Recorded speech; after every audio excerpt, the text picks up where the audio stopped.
So, I am starting a series of lecture on the topic of pH and acid-base balance. And initiating that series, here is the first visual lecture on the topic of acid and base. So, before discussing further that how the pH is maintained, why is pH maintaining important, we will start from the very basic concept that what actually is the acid and what is the base, and we will do so without going deep into the chemistry of acids and bases. So I will introduce you with this Mr. H sitting comfortably on this chair. So we have this comfortable chair and our Mr. H is sitting on this chair. Mr. H plus is sitting on this chair. Now what we do is that we will do something horrible with this Mr. H, that we have this container of water, and then what we will do is that we throw this Mr. H sitting on this chair. So Mr. H chair complex, we throw this complex into this water container. So let's see what happens. So as we throw Mr. H and its chair into water, what actually happens that within water, within this aqueous environment, some spikes arise, some spikes pop out from this chair, some spikes arise from this chair. So this is something very unusual happening here. So then our Mr. H is very sad. It can now no longer sit on this chair, and naturally what it will do is that it will jump out of the chair into the water, and it is still very sad that now it has to live without its comfortable chair within the water, within this aqueous environment. So this is basically the acid. Well, doctor has asked, where is the acid? Well, this chair along with Mr. H sitting on it is the acid, and in the aqueous environment something unusual happens with this chair H complex, that it releases this H into water. By something unusual means some chemical change that occurs, and this leads to release of Mr. H into water. And Mr. H is what? It is H positive, it is a proton. So what we can say is that an acid is a substance that release proton in aqueous environment. That is the simplest definition of an acid. Well, actually there are other definitions of acid. There is Lewis concept of acids and different concepts of acids and even bases, but that is beyond the scope of this lecture. That is for the chemists. For our medical people, the simplest definition is enough, that an acid is a substance which donates a proton in the aqueous environment. Now let me tell you a few more things about the acid. Now acid has this general formula HA. So you see, A is the common component of all acid. All acids must have at least one proton. All acids molecule, they must have at least one proton, right? But some acids even have more than one protons. They are called polyprotic acids, and they can release more than one proton. But generally it is easier to release the first proton, and then it is slightly difficult to release the subsequent protons. We will not discuss these details in this lecture because that is the topic of chemistry. We are discussing the basic chemistry to understand and apply the knowledge of chemistry in physiology, biochemistry, and in clinical medicine. So the general formula of acid is HA, where the proton is the common component, and A can be anything, right? A can be, let's say, Cl. So if it is Cl, it will become HCl. A can be, let's say, HCO3, then it will become HCO3, which we call as H2CO3. Or what else? It can be HSO4, so it will become HSO4 or H2SO4. So you get the point. So basically they differ in the chair, And this chair determines the strength of an acid, let me tell you. So with another analogy, let me show you another analogy. So here we have two chairs. Okay, let's zoom inside. So here we have basically three chairs, but let's focus on these two chairs only. So let me label this chair as chair A. Okay, this one is, let's say, chair A, and this one is chair B. Now, if you focus on the chair A, you see that this chair is a metal chair. It's very hard, right? It's the bottom is very hard, you know. It is difficult to sit on this chair. But on top of that, it has these huge big spikes, you know, large spikes are popping out of this chair. And then opposite to that, we have this nice gaming chair, this nice office chair, right? So this is very comfortable chair. And here too, we have these spikes, but these are small spikes, right? So this is chair A, this is chair B. My question is that, let's suppose if Mr. H is sitting on both of these chairs, right? So my question is, from which chair, chair A or chair B, from which chair the Mr. H will be very eager to jump out, right? The question is, from which chair Mr. H will be very eager to jump out. What would be your answer?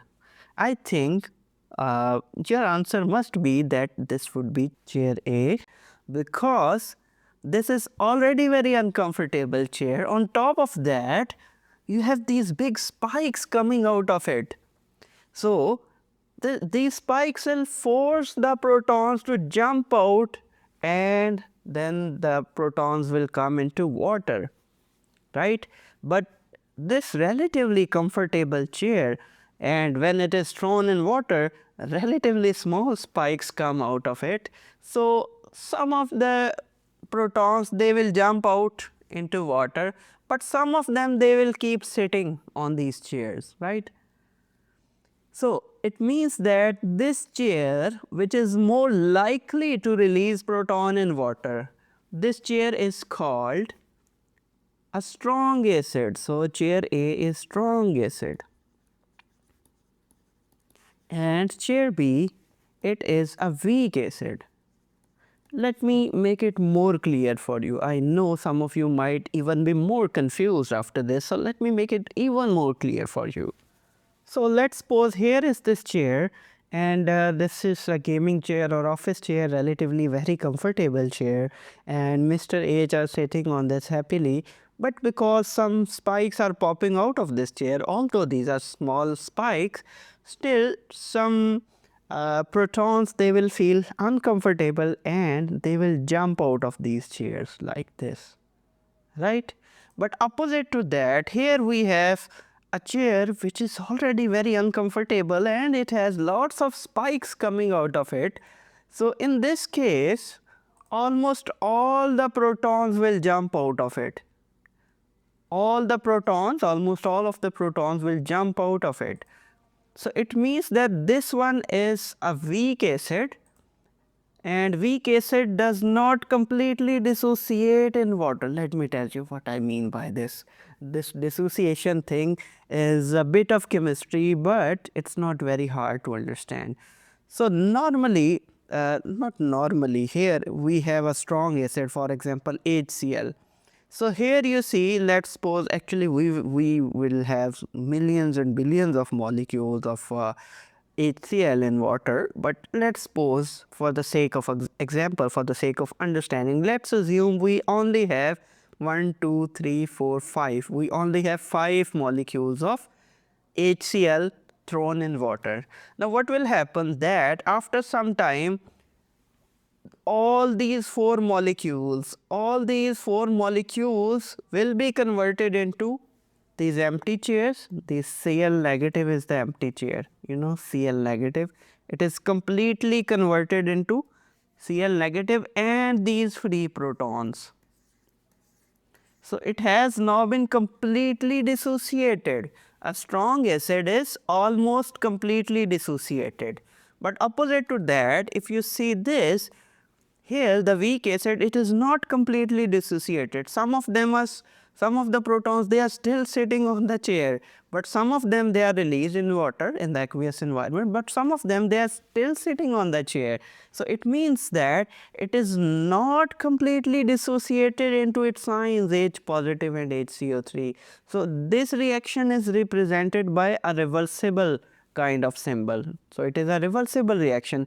Actually, what actually happens here, that some of the protons may sit back on this chair and convert back into this form, and this is the basis of buffer that we will discuss in the later lectures. So I hope you understood the point that an acid is a weak acid when it is incompletely dissociated, when it is partially dissociated, when it is less eager to donate proton in water. But a strong acid is one which is almost completely dissociated, which is very eager to donate proton in the aqueous environment. So I hope you got some concept. Now let's discuss what is a base. So I hope your concept of acid has become clear. Now let's bring something else. So here we have another container of water, and I haven't shown in this model that the water has its own inherent protons. So some of the protons, they are already present inside water, right? So keep this information in your mind, and that will help you understand the concept of base. So here we have another chair, or it is more of a sofa cum chair, right? So it is very comfortable chair, and on top of the chair we have this Mr. Na sitting, right? So what actually happens, again we throw this Na chair complex in water, and then here what will happen, that the Mr. Na, it will be released from this chair, and it will not vanish, actually it will be dissolved in water, but we typically ignore Mr. Na. Why? Because it is not neutral, it is neutral, not electrically neutral, it is electrically charged. Typically it has a positive charge, but it is neutral when it comes to the concept of acid and base. It is neither acid nor base. Typically it is neutral when it comes to concept of acid and base. That is why it is ignored in the discussions of acids and base, right? So this is the main active participant. This comfortable chair is the active participant. So in this aqueous environment, what it will do is that some of the protons will come and they will sit on this chair. They are already tired in this water, floating in this water, wandering in this aqueous environment. They will find this opportunity that they have this comfortable chair, and they will sit on this chair. So this is basically a base. So what is a base? Base is a substance which accepts a proton in aqueous environment. So it's very easy to understand.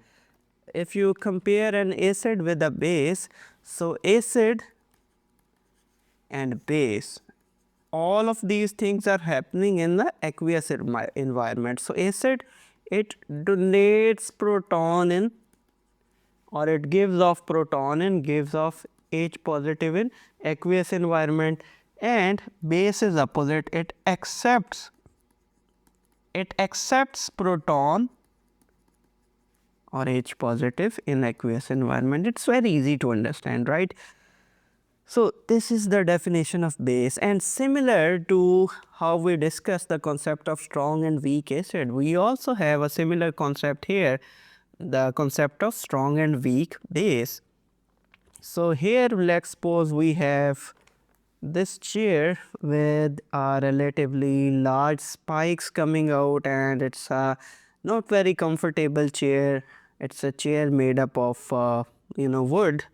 Out of these two chairs, on which chair the protons will be more eager to sit, or in other words, we can say which of these chair is more likely to accept a proton.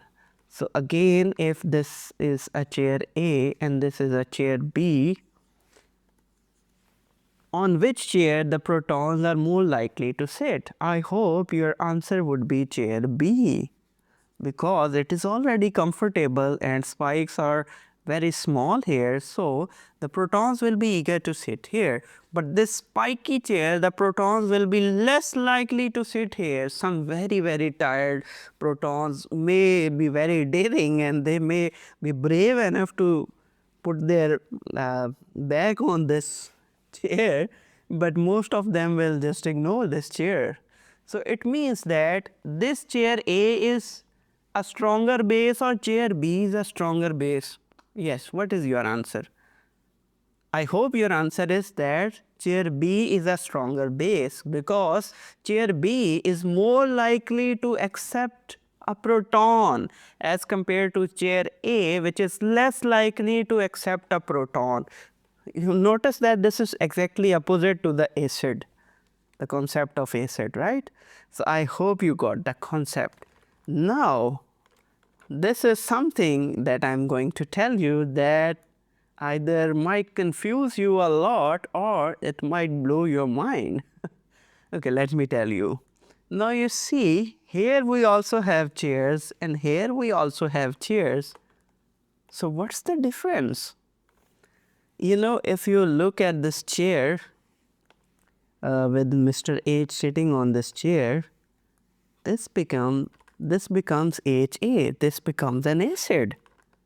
And here, if we focus on the other diagram, this one on the 3D model, here you can see these empty chairs, they can also accept the proton, and now they are acting as a base. Isn't it confusing? Well, actually, this is very true. Let me explain this thing, and it's very important when it comes to discussion of the buffers. It will be very important point. So actually, when an acid dissociates, let's say an acid, when it dissociates into A negative and H positive, this A negative is like an empty chair. So this is like a chair. Let me draw it here. Okay. And Mr. H is sitting on this chair. And now here this is an empty chair. This is an empty chair, right? And here we have Mr. H. So this Mr. H can sit back on this empty chair and can convert back into HA. And this actually happens quite a lot. So it means that this is an acid, this is an acid, and this is a base. But this base is actually called conjugate base of an acid. Conjugate base of an acid. Let me tell you an example. For example, we have an acid H2CO3. If it dissociates, it forms HCO3 negative plus H positive. Now this HCO3 negative is called bicarbonate ion, and this is carbonic acid. So this bicarbonate ion is the conjugate base of carbonic acid. So Dr. Azaz, you have really confused me. You are saying that an acid itself is forming a base. Isn't it confusing? You see, acid is itself forming a base. This is totally counterintuitive. Well, actually this is. So the question might arise in your mind that if acid is itself forming a base, then they might cancel each other, isn't it? Well, actually the thing is that whenever this acid forms a base, this base is typically much weaker in strength than this acid. So it might accept a few protons, but typically the protons that are released by this acid, they are more. So that is why the end result is that the more protons are released, the net result, basically you can say, the net result is that more protons are released. And if more protons were not released, more protons were accepted, then we would have labeled whole this solution as a basic solution. We are calling this solution as an acidic solution because the net result is that more protons are released in the aqueous environment. This is very important to understand, and it will become very meaningful for you when we try to understand the concept of buffer solutions. So please understand this thing. So acid itself form a base, the conjugate base, and conjugate base is typically much weaker than the acid that formed that base. So now the thing is that if a strong acid formed a base, okay, let me give you an example. Let's suppose we have an HCl, a very strong acid. Now this HCl, it will almost completely dissociate into Cl negative plus H positive, right?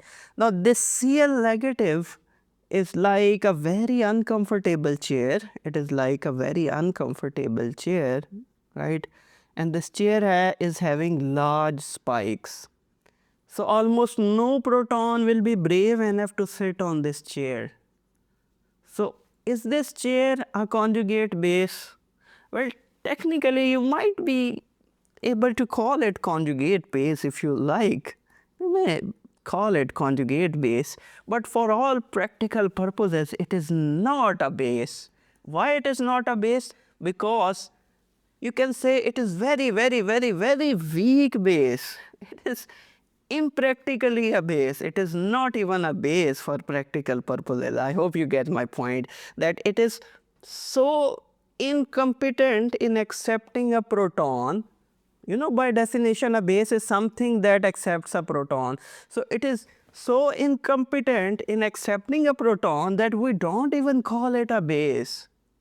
So now you get the point that a very strong acid like HCl or H2SO4, it forms a conjugate base which is not practically a base, right?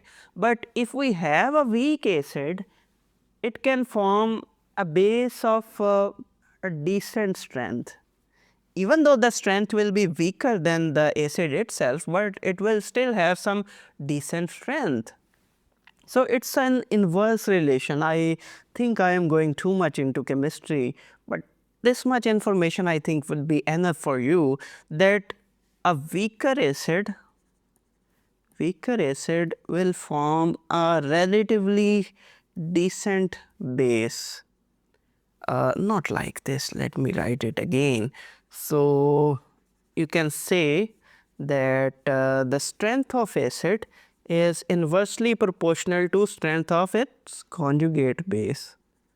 Strength of, or other way around, strength of conjugate base, or how strong a base is, conjugate bases, it is opposite or it is inversely proportional to strength of acid that form this.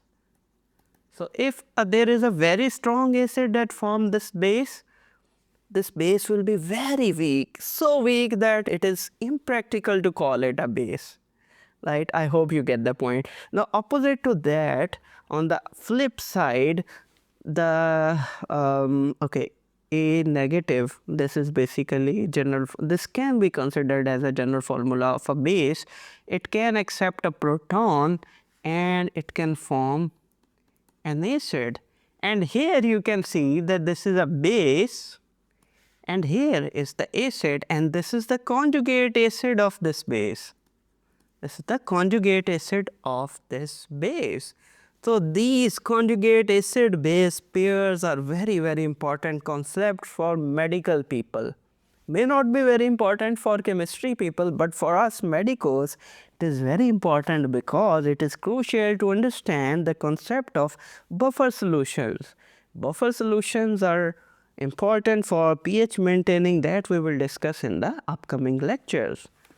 So an example would be that we have, let's say, ammonia, and ammonia can accept a proton and it can form NH4 positive, which is an acid, right?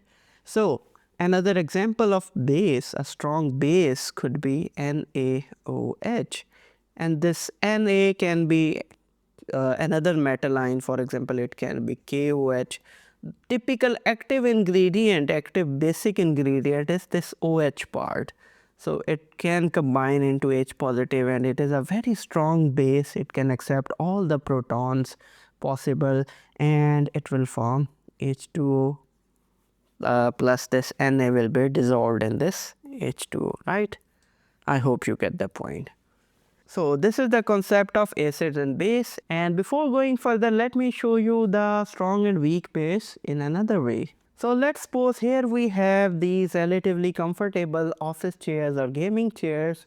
They will release the sodium Na positive ions in water and they will then, some of these chairs, they will accept the protons. Not all of them are accepting the protons, some are accepting the proton. So it means that are they a strong, or is this a strong base or a weak base? The answer should be that it is a weak base. It is not accepting all the protons efficiently, it is accepting some protons, so it's a weak base. Now opposite to that, here we have this very comfortable sofa cum chair. It will also release the proton, the sodium ion in water and it will accept all the protons. So that is an example of a strong base. So weak base, for example, NaHCO3, right? So it accepts the proton and it forms H2CO3. This is a base and this is conjugate acid of that base, right? And here we have this free floating proton, sorry, not proton, sodium ion. Then we have a strong base NaOH. It can accept all the proton. Notice this is the reversible reaction and here we have irreversible reaction. So H2 and sodium ion will be dissolved in it. Lastly, another important thing that I wanted to discuss, that we have these two terms often interchangeably used in textbooks, the term alkali and the term base. Are these terms same? Well, actually not really. Technically speaking, alkali and base, there are some small differences between them, and let me discuss what is the difference between an alkali and a base. So let's suppose here we have plant. Let's go back to ancient times to understand a few concepts. So here we have a plant growing in a salty environment, and this environment is rich in metal ions like Na and potassium. So it will pick up these ions and it will form certain chemicals. And what ancient Arabian scientists did is that they picked up these plants, some of these plants, for example, saltwort plant or glasswort plant. Some of these plants, they were picked up, they were plucked and they were dried. And what these ancient Arabic scientists did is that they burned these. And then what actually happened, that a whitish powder was left in this ash. They saw this whitish powder that was left. What is this whitish powder? Actually, the organic matter was all dried up, all burned up, and something that was left was the most primitive type of alkali, which is Na2CO3 or K2CO3, sodium bicarbonate or potassium bicarbonate. So these are the most primitive kind of alkali, and the term alkali literally means, it is an Arabic word, Al-Qali. Al-Qali. So which was later transliterated into English as alkali, which literally means roasted plants or ashes of plants, ashes of plants. So this is the most primitive kind of alkali. So this powder, when it was dissolved in water, it was easily dissolved in water, number one thing. It tasted bitter and it has slippery nature, it neutralized acid, it was used in making soap. So it has certain properties of bases. So they called it alkali. And now alkali is not just limited to Na2CO3 or K2CO3. Now the definition has become a bit more inclusive, like many other things. Even the genders are becoming more inclusive nowadays. So similarly, even the definition of alkali, over time it has become more inclusive. Now alkali is any base which dissolves in water. So it means that all alkalis are base, but not all bases are alkalis. So if we draw a diagram of, let's suppose, bases, so this is base, it represents all the base. Inside that we will have alkali, right? So this is alkali.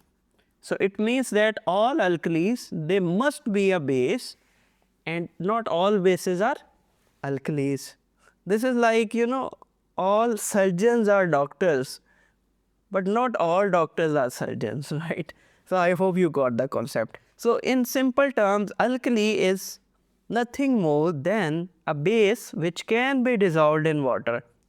And for our practical purposes, most of the bases that we encounter in our body, they are actually alkalis because they are dissolved in blood. So for our practical purposes, we typically encounter alkalis, and typically the alkalis, they contain these metal ions, the sodium, the potassium, and other. These are called alkaline metals, and on periodic table these are called alkaline metals. So typically they contain alkaline metals. But there is an exception, an interesting exception. Ammonia, NH3 ammonia, it is a base and it can be dissolved in water. So is it an alkali? Yes, if you look at this definition that it dissolves in water, it can be considered alkali, but some chemists, they argue that because it is not containing the alkaline metal, it should not be called alkali, it should only be called dissolvable base. But anyhow, we will not go into that debate, that is work of chemists, they let them fight. For our purposes, in short, we can use this term interchangeably. It is not going to hurt us. We can still call alkali a base and alkali, but strictly speaking, you must know what is the difference between them. So finally, let's continue with our example, that here we have this chair which is not exactly floating, but it is uniformly dissolved in water. But this chair, it cannot be dissolved in water, so it is like a heavy chair made up of stone, and it is sitting down at the base of water. It is insoluble, right? So this insoluble chair is a base, but it is not an alkali, not alkali.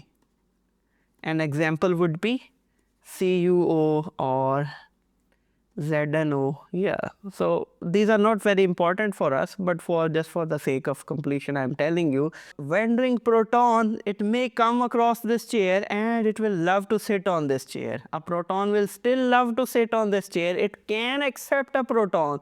It is a base because it can accept a proton, but it is not an alkali because it cannot be dissolved in aqueous environment. But this chair, it is uniformly dissolved in aqueous environment, and it can also accept a proton. So it is a base as well as this base is alkali.